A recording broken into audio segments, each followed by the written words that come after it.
this once. And I want to subscribe. Card Kaizoku. Consider backing me on Patreon, and even just sharing my content around or recommending my channel to people really helps, so I really appreciate it. Thank you! This video is sponsored by Card Market, Europe's largest online marketplace for trading card games. This video is sponsored by gumgum.gg. Man, what deck should I play today? Oh, I know, I'll head over to gumgum.gg for the most up-to-date One Piece deck lists, updated daily with over 1,000 deck lists per set, including both Eastern and Western decks. Whether you're chasing the meta or hunting for rogue strategies, use gumgum.gg. This video is sponsored by Nen Garden. Use Nen15 for 15% off your first order, plus apply my affiliate code Kaizoku for an additional 5% on top of that. That's right, 20% off your order. They've got playmats ranging from One Piece and even non-One Piece. Don't miss your chance to grab the new exclusive Red Hair and the War vs. Chainsaw playmats. You can secure your pre-orders now on nengarden.com. And for a limited time while supplies last, each playmat comes with a One Piece booster pack too. So, you want to get into the One Piece card game and you're not sure what deck to play? Well, hopefully this video can help you make that decision. We'll be going over a bunch of popular OP8.5 leaders and we'll break down what makes each leader and deck unique, how difficult the deck is to play, how expensive the deck is to build, and how much longevity you'll get with the deck given what we can predict from the next OP09 meta in the Japanese version of the game. If you're watching this after OP09 has released in English, then this video might be outdated, but I should probably have an updated version of this video on my channel too, so go check it out there instead. But if it's still OP8.5 for you, meaning it's OP08 and then the starter deck 15 to 20 have been released, then yeah, you're in the right place, so buckle up. I'll just be giving brief overviews of each leader. If you want to see more like in-depth coverage on what I'm talking about for each of these decks, I most likely probably have a deck breakdown for these leaders on my channel that goes over each card in a particular deck, along with any special combos and interactions and like sample matches using the deck, so you can check those out if you find a deck that you like here. With that out of the way, let's go over the first leader here. It's OP01 Doflamingo. The playstyle of a Doflamingo deck revolves around getting value out of your leader ability. For 2 attached on and an additional 1 paid when attacking, you can reveal the top card of your deck.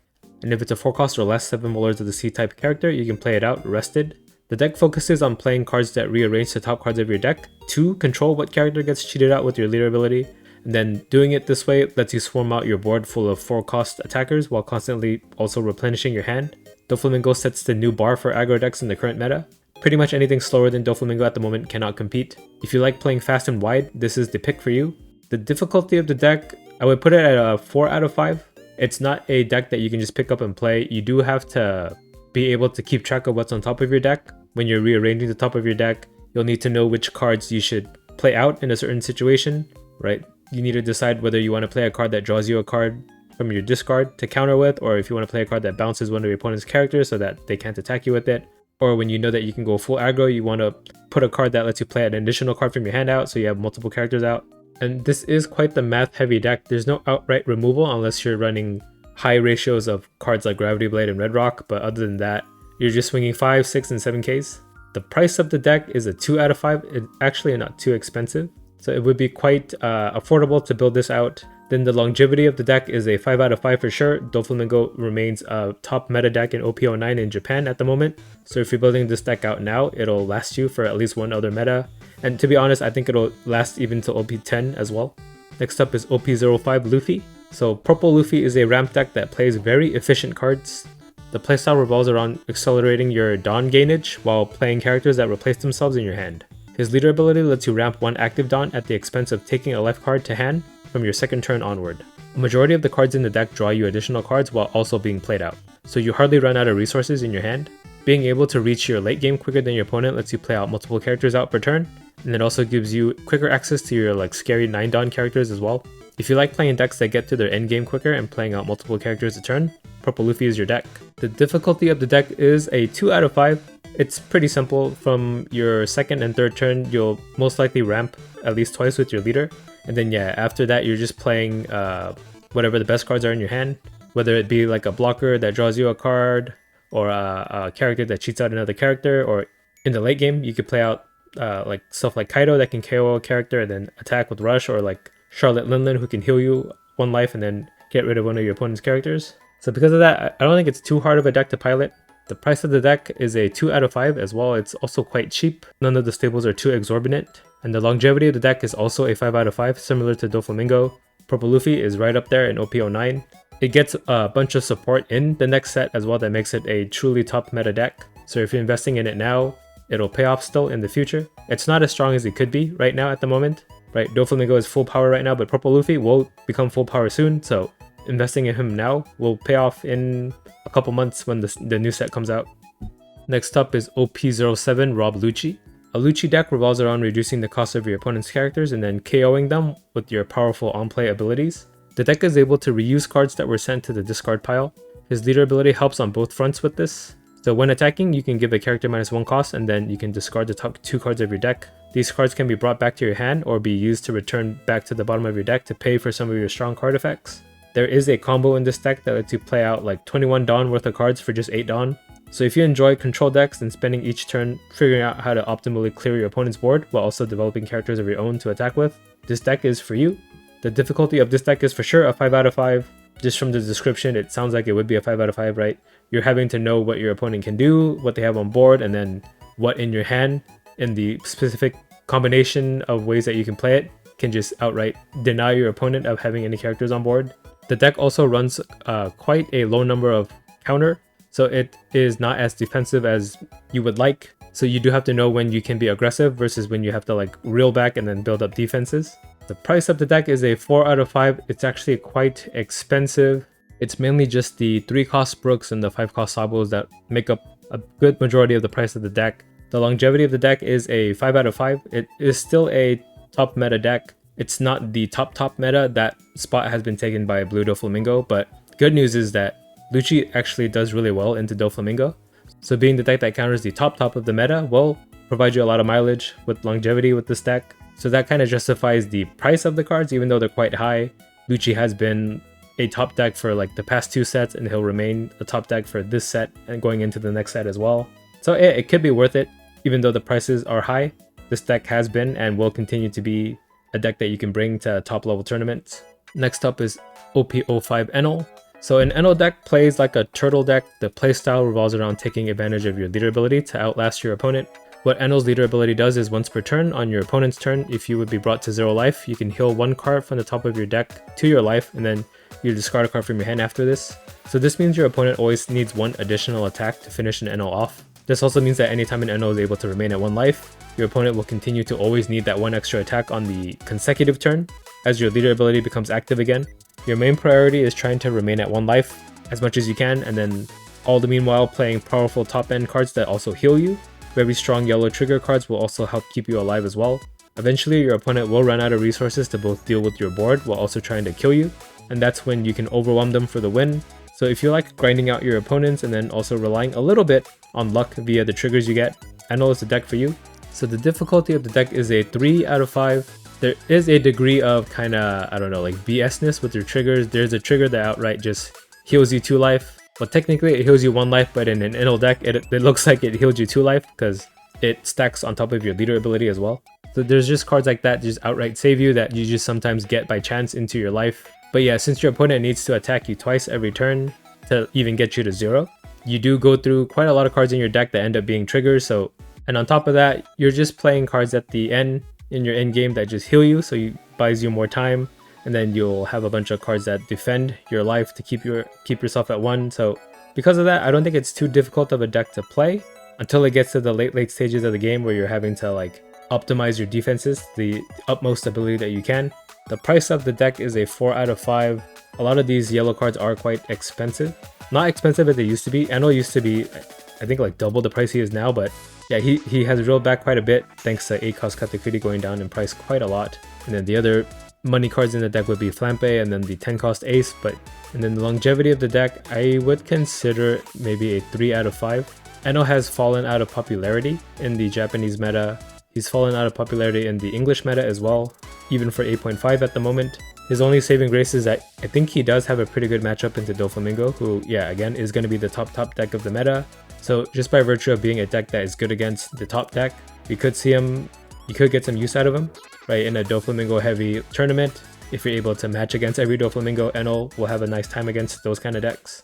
So I put him at a 3 out of 5 because, yeah, it could go either way. He could vanish into obscurity, or due to the fact that he's getting to Doflamingo, he could see more play on the English side at least. Next up is OP07 Bonnie. So Jewelry Bonnie is a control deck that has many tools to delay your opponent's aggression, her leader ability being one of the strongest tools.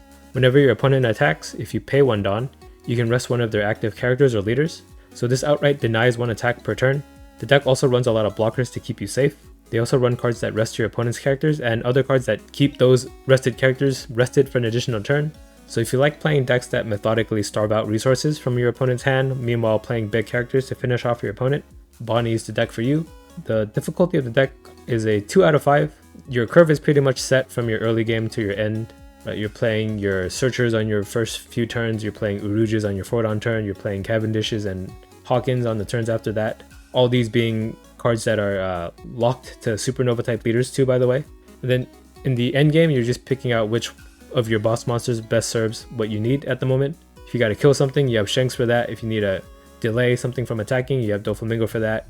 If you need to draw a card from your life and then tap stuff to kill, you have Hody for that. So Bonnie is flexible in that regard in her late game. The price of the deck is a 3 out of 5. It's not too expensive, but it's not cheap either, right? It's somewhere in the mid-range, so yeah, that's why it's a 3 out of 5. The most expensive card in the deck is the Cavendishes that you'll need, and that's a card that you cannot cut. But other than that, the rest of the deck is quite affordable. The next expensive card being the next most expensive card being the 8-cost Rosinante, which you don't need to run as well, but it does help against certain matchups. The longevity of this deck is a 4 out of 5. So I do think Bonnie still does pretty good in the current meta and then will continue to do good in 09. I think a lot of people think that Doflamingo outright snuffs out Bonnie, but I think Bonnie can tech around Doflamingo. It's just that people aren't teching around it. Right? There's cards like Dawn Krieg that I think do really well into Doflamingo. Other than Doflamingo, Bonnie still does great into every other deck, as she always has. And I kind of suspect that the West does better with Bonnie than the East does with Bonnie, but I do have faith that the English meta will keep Bonnie relevant. Up next is starter deck 14, Luffy. So this deck is very similar to the Lucci deck in that both decks focus on reducing the cost of your opponent's characters to KO them. They run a lot of similar cards too. The key difference is that Luffy's leader ability does not provide cost reduction or a way to fill out your own discard. Instead, he makes himself a potent attacker by increasing his stat line by 1k power if you have 1 Dawn attached while also having an 8-cost character out. This plus 1k buff lasts even on your opponent's turn, so he attacks for 7k and then remains a 6k leader on the defense. On top of this, he gives your characters plus 1 cost too, which can make your own characters a little harder to interact with against your opponent's effects that target a specific cost threshold. But unlike Lucci, you don't have access to a 21 Dawn combo for 8 Dawn. Again, you'll like this deck if you like figuring out how to optimally clear your opponent's board while developing characters of your own. So the difficulty of this deck is a 5 out of 5. I would say it's a little harder than Lucci too in that you don't have access to cost reduction via your leader ability. That -1 cost does make a difference in hitting thresholds to kill your opponent's board. The trade-off being that you can swing with your leader for a bigger number himself. The price of this deck is a 5 out of 5 actually. So unlike the Lucci deck, this Luffy deck requires 4 of the 3-cost Brook, which is the most expensive card in the deck, at the moment at least, with the EB01 being scarce. Because of that, this deck is quite a bit more expensive than the Lucci deck, but other than that, it runs pretty much the exact same cards as Lucci. And then the longevity of this deck, I would consider it a 2 out of 5. This deck never caught on in the East, and then honestly I think Lucci is better than this deck anyway. And with Lucci being able to handle Doflamingo a lot better, being able to KO 2 of his characters, and then Luffy not being able to do that, I think just having a weaker Doflamingo matchup kind of pushes Luffy out of the meta. So if you do want to invest in this Luffy, I would be wary of it, even though he's quite strong at the moment. Next up is starter deck 13, Luffy. So black-yellow Luffy, another Luffy deck. It's a combo deck. It plays like no other deck on this list. So the playstyle of the deck is to carefully manage your life in a way that you can repeatedly make your leader a 9k base leader and develop a board of blockers that are unable to be KO'd. To that end, you will accomplish this by playing 2-cost characters that can cheat out 5-cost versions of their respective selves from the top of your life. These characters can do things ranging from buffing themselves, drawing you cards, KOing characters, and then like cycling 2 cards from your hand. So if you like swinging with your leader for big numbers while also being incredibly protected while doing so, and setting up the game state so that you can pull this combo off multiple times in a row, this deck is right up your alley. So difficulty of this deck is a 4 out of 5. I would say the combo itself isn't too hard to pull off. The difficulty comes in setting yourself up to do this multiple times in a row, right? Against some decks, you're able to go to 0 life and stay a 9k base. Against some other decks, that's not enough, right? You need to make yourself a 9k base while also having a life buffer on top of that. because they run cards that can bypass blockers and stuff like that. So in that regard, you do have to know like what deck you're playing against and how to set up your leader ability loop in that way. And yeah, as we mentioned before, this deck plays like no other deck. A lot of the fundamentals that you'll learn playing this deck don't really transfer over to other decks too. The price of this deck is a 4 out of 5. This deck requires 4 of the 5 cost Sabo, and that card is the most expensive card in the deck. There's no compromise on that card, you do need 4 of it. And then other than that, the 4 cost Kuzans, which are now mandatory in the deck as well. Those are quite pricey as well. For the longevity of the deck, I would say it's a 4 out of 5. It's still a strong deck as it's ever gonna be in OP09, and it's been the top deck of the meta for the past 2 sets alongside Lucci. This deck even won the North American Nationals for OP08, so it's not going anywhere soon. It does quite well into Doflamingo unless they start teching in more Gravity Blades. And yeah, this deck historically has done really well against Lucci as well. So if it does well against the top 2 decks of the meta, there's no way it can't be viable in OP09 onward. So 4 out of 5 makes sense to me. Up next is OP03 Nami. So Nami is an alternate win condition deck. She wins when her own deck count reaches 0. Her playstyle revolves around playing defensive events and characters that make her draw or mill cards from her own deck. You're basically trying to kill yourself before your opponent can kill you. So if you like playing alternate win condition decks like this, or playing the game on your own tempo, leaving your opponent to figure out how to stop you from achieving what you want to do, this deck is for you. The difficulty of this deck is a 5 out of 5. It plays like no other deck on this list, right? You're not really trying to get rid of your opponent's characters or attacking their life and stuff like that, or having to care about what counters they have in their hand.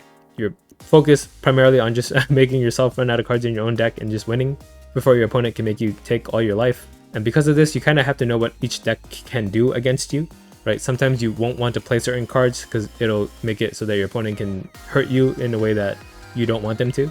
The price of this deck is a 1 out of 5. This deck, I believe it's like under 60 bucks. Every card in this deck is really cheap. Longevity of this deck, it might be a 1 out of 5. I do think with the rise of decks like Doflamingo and Purple Luffy being able to swarm the board with a lot of strong characters that are hard for Nami to defend against, because you only have so much Dawn to pay for counter events a turn, right? Because of that, I think Nami's days are numbered. In an off-meta environment, Nami will still do really well, but if you're trying to play competitively in the meta, because of Purple Luffy and Doflamingo, I think Nami just doesn't have a place anymore. So invest in this at your own risk, but in the end, this deck is so cheap that you can just invest in it anyway, just as a pet deck for fun that you can just bring out. Up next is OP02 Smoker. So Smoker is very similar to Lucci and starter deck 14 Luffy. As such, I'd like to try avoiding repeating too much information that I said previously. But what makes Smoker stand out is that with 1 Dawn attached, he has a -1 cost baked into his leader ability. Also, if there happens to be a character with a 0 cost on board when he does this, he gives himself an additional 1k power.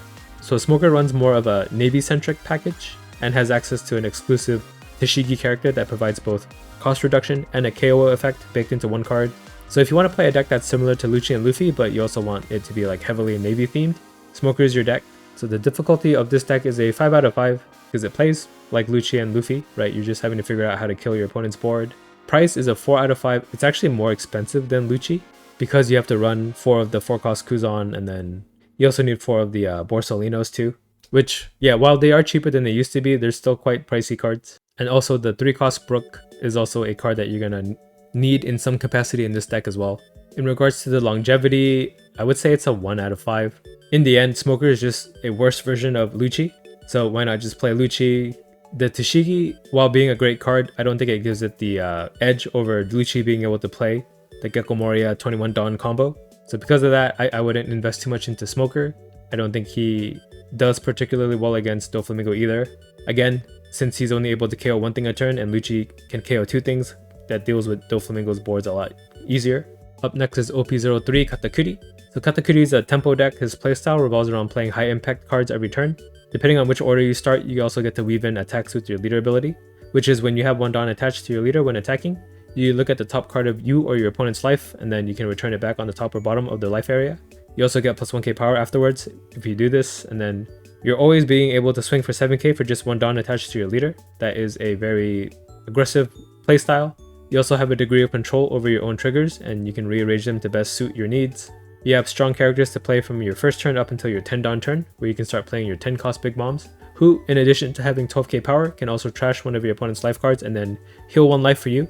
this cannot be stopped, it goes straight to their trash, and only a Big Mom Pirates leader can run this card. So if you like curving out your turn with high value cards while also applying pressure to your opponent with your leader swings, and you also enjoy relying a little bit on luck on your trigger cards, Katakuri is for you. Difficulty of this deck is a 1 out of 5. Pretty much every turn you know what you're going to play. There's no deviation really from your 1 Dawn or 2 Dawn play up until your 10. You're playing the same things every turn that you can, every game. The price of this deck is a 3 out of 5, with the most expensive card being the starter deck 7, Charlotte Linden, the 7 cost one, but she's not too expensive. And then of course if you do run 8 cost Katakuri, he's gone down in price quite a bit. The longevity of this deck is a 2 out of 5. I think he's just too slow for the Doflamingo, Purple Luffy, Swarm meta that's going to come in OP9. A lot of the cards in this deck are bricks, meaning that they don't have counter, so it is quite risky to try to compete against them. You have to depend a lot more, very heavily on your triggers, which is not a kind of situation that you want to be in, because then it just comes down to luck in the end. But yeah, I would say like Katakuri always manages to like remain a little bit relevant every meta. He's kind of like the cockroach of the game. So because of that, I didn't want to put him at a 1 out of 5, so 2 out of 5 makes sense to me. Up next is OP8 Marco. So Marco is a control deck in a peculiar color combination. So most removal heavy decks rely on black KO cards, but Marco utilizes red cards. What makes red KO unique is that most of the KO effects rely on your opponent's power. To that end, Marco's leader ability helps with that. For one attached stun, you can give minus 2k power to any character. Then you can draw a card and then put one card from your hand back on top or bottom of your deck in any order. The playstyle of the deck revolves around killing your opponent's characters with your own characters with KO effects. One nice thing about using power reduction as a threshold to KO characters is that you always have the ability to just attack into a rested character that you debuffed in case you don't have any KO effects in hand.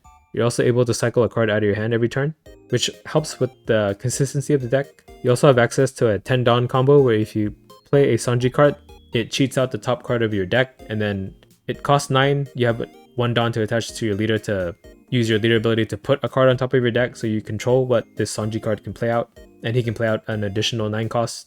So it's 9 Dawn for 18 Dawns worth of characters. So if you like removal heavy decks with some spice and a late game like 2-for-1 combo, Marco is the deck for you. The difficulty of the deck, I would say it's a 4 out of 5. Similarly to the black KO decks, you're having to figure out how to best kill cards on your opponent's board with the available resources you have in your hand. And then since you do have to decide what card to put back on top or either on the bottom of your deck, there's a degree of having to know which cards are worth keeping and which ones you don't need, and that you're okay with putting on the bottom of your deck. The price of the deck is a 3 out of 5. The expensive cards in the deck are the 8 cost Silver's Rayleigh. That's pretty much it though. And then I guess the Sanji, the 9 cost Sanji is not like a super cheap card, but it's not anything near the same price as Silver's Rayleigh. Longevity of the deck, I would say it's a 3 out of 5. The jury is still out on whether he's going to be a meta deck or not. He does well into like Doflamingo, oddly enough, but that's kind of like his only benefit at the moment. He does need a little bit more support, I feel, to truly become a top meta leader. But the thing is, he's had Whitebeard support since OP02, and he's been getting support from the last set and the current starter decks too. So if this isn't enough to boost him into meta, I don't know what else it would take for him to be a meta deck. So for the moment, I could see him going either way, because I do think his leader ability is really strong. So 3 out of 5 made sense to me. Up next is OP01 Zoro.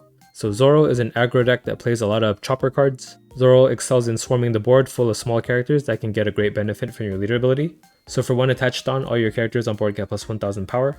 Playing out multiple small characters a turn can overwhelm your opponent. A lot of these cards can replace themselves in your hand too, so you always have fresh cards to play on your turn after if your characters happen to die. If you like playing swarm decks that attack fast and often, and you like Chopper as a character, because there's a lot of Chopper cards in this deck, Zoro is right up your alley. Difficulty of this deck is a 2 out of 5. It's not too hard to grasp. You're just playing cards that replace themselves, and then you're having to fill your board every turn with characters that can swing at your opponent's leader for 5. And you're basically just overwhelming them with 5k pings that your opponent will run out of counters to utilize to defend against. The price of the deck is a 2 out of 5. The cards in this deck are actually quite cheap. There's nothing too expensive in it. Longevity of the deck is a 1 out of 5 though. Because of Doflamingo, I think any aggro deck becomes a 1 out of 5 thanks to Doflamingo, right? If you're not able to compete with Doflamingo, you just have no place in the meta anymore, unfortunately. And this is for OP09. We could see support for Zoro in OP010 that makes him on the same level as Doflamingo. But yeah, again, Doflamingo got a whole dedicated starter deck to boost his deck, I think Zoro needs something of that level to be able to be viable, and it looks like they're not going that direction, at least from what we can see in the near future. So I'd have to put him at a 1 out of 5 for now, but it could change in the future. Up next is OP8.5 Charlotte Pudding. So Pudding is very similar to Katakuri, the only difference being that she only has 4 life, but she's also half purple, and then she can ramp with her leader ability to play 10 cost Big Mom much earlier. So what her leader ability does is when you attack, if you flip the top 2 cards of your life face up, you can ramp 1 Rested Dawn. So the main goal of a Pudding deck is to get to 10 Dawn ASAP to play your late game threats before your opponent has the resources to deal with them. If you want to play a ramp deck that goes tall rather than wide, Pudding is your deck. Difficulty of this deck is a 1 out of 5. It's basically like Katakuri. It's as simple as Katakuri. You're just ramping to 10 and then you're playing your late game cards every turn. Price of the deck is actually a 5 out of 5. This is an expensive deck. You're gonna need 8 cost Katakuris, you're gonna need 7 cost Big Moms, you're gonna need 10 cost Big Moms, 10 cost Aces. So because of the late game package that you have to run with this deck, it's actually quite the pretty penny for the deck. Longevity of the deck is a 1 out of 5, thanks to aggro decks like Doflamingo and then like swarm decks like Luffy. And even currently with Zoro in the meta, Pudding just can't compete with any aggro deck, she just falters. Because Pudding is less reliant on triggers than Katakuri is, and also having 1 less life than Katakuri, it just makes it impossible to play Pudding in the current meta. And to be honest, Pudding might be like the least, or how should I say this? She has the worst ratio of cost to longevity, so I would steer clear away from Pudding at the moment. Up next is OP06 Reiju. So Reiju is an aggro deck that can pump out very strong attacks very early on. Her leader ability keeps your hand topped off for you to keep the aggression going. Once per turn, whenever you return a Dawn from the field to your Dawn deck, you can draw a card. The characters are the star of the show in this deck though. You're going to be playing 2 to 4 cost characters that can KO themselves to play out higher costed versions of themselves from your hand or your discard. These characters can do things ranging from drawing you 2 cards, bouncing characters back to hand, or giving minus 2k to something and then being able to swing 7k at them on the turn that you play this character. The deck depends heavily on being able to find the 2 versions of each of these characters. There's even a boss monster in the deck that lets you play out all the 2 to 4 cost characters from your discard, and then you can turn them into their higher costed versions if you have all those cards in your discard as well. If you want a combo oriented aggro deck that can high roll early on, Reiju is the deck for you. Difficulty of the deck is a 3 out of 5.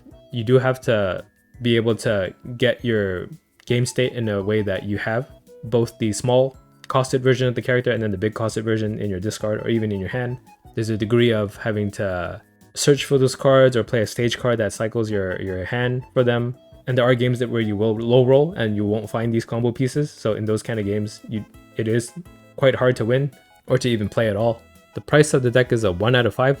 Every card in this deck is insanely cheap, so very easy to build out, even just for like a casual player or just to have it as a second deck. Longevity of the deck, I would say it's a 1 out of 5. Again, same argument as Zoro. With Doflamingo in the meta, Reiju not being able to compete means that the value of Reiju goes down quite a lot. Up next is OP08 Kalgara. So Kalgara is a swarm deck that is very feast or famine. This is due to Kalgara's leader ability, letting you play a Shandorian warrior character equal to the number of total Dawn you have from your hand if you attack with a Dawn attached. And then if you do this, you have to take the top card of your life and add it to your hand. So you're able to play expensive bodies for 1 Dawn, that's really great value, but you're losing a life every time that you do this. The characters you play out are beefy though. A lot of cards in this deck interact with the upper yard stage card as well. So you end up needing a lot of defensive 1-cost events to stay alive while you're swinging your barrage of attacks at your opponents. If you enjoy swarm decks that play more substantial bodies but with a more feast or famine playstyle, Kalgara is your deck. The difficulty of this deck is a 2 out of 5. You're basically just playing big characters in your hand every turn and then knowing when to stop so you don't get too low and switch to having to defend yourself while also dealing damage. Price of the deck is 1 out of 5. This deck is under $100. Every card in this deck is cheap, might even be under 50. Longevity of this deck is a 1 out of 5. Again, it cannot compete with Purple Luffy and it cannot compete with Doflamingo, so being a swarm or aggro deck, it's very hard at the moment to not be overshadowed by those 2 decks. And then one worrying thing is that Kalgara has not seen any support since he has been released, and he barely has enough support to create his own deck at the moment. He doesn't seem to be getting support in OP09, and so far in OP010, it's looking to remain the case. I do think he has a really strong leader ability, he just needs the cards to utilize it well, but they're not printing those cards, so because of that, I wouldn't be too bullish on the longevity of Kalgara at the moment. So that covers every leader that I think is quite popular at the moment in OP8.5. A lot of these leaders will fall out of favor even in 8.5. thanks to the introduction of the new starter decks that made Doflamingo one of the top decks in the meta. So let me know if this kind of video helped you decide what leader to play. And yeah, if you're new to the game, welcome to the game. I guess I should have said that at the beginning, but hope my videos can help you decide what you want to build out. And then again, if you want to see more in-depth, in detail breakdowns of each of these decks, there's a good chance I have a deck breakdown for them on my channel as well. So check it out there if you want to learn how to play these decks more in depth and even see sample matches of how these decks get played. But in the end, play whatever deck you want. This is just a video going over a jumping off point that you can start at in case you like really have no clue which leader to play. And of course I can't put every leader on here or else this video would be like, what, 4 hours long? Other than that, thanks for watching. And then if you found this video helpful and you like this kind of video, be sure to like, comment, and yeah, I would appreciate a subscription if you're not already subscribed. I post a lot of One Piece card game content, so maybe I could be a great resource for you. That's my hope anyway. Anyway, thanks for watching. Bye. Kaizoku.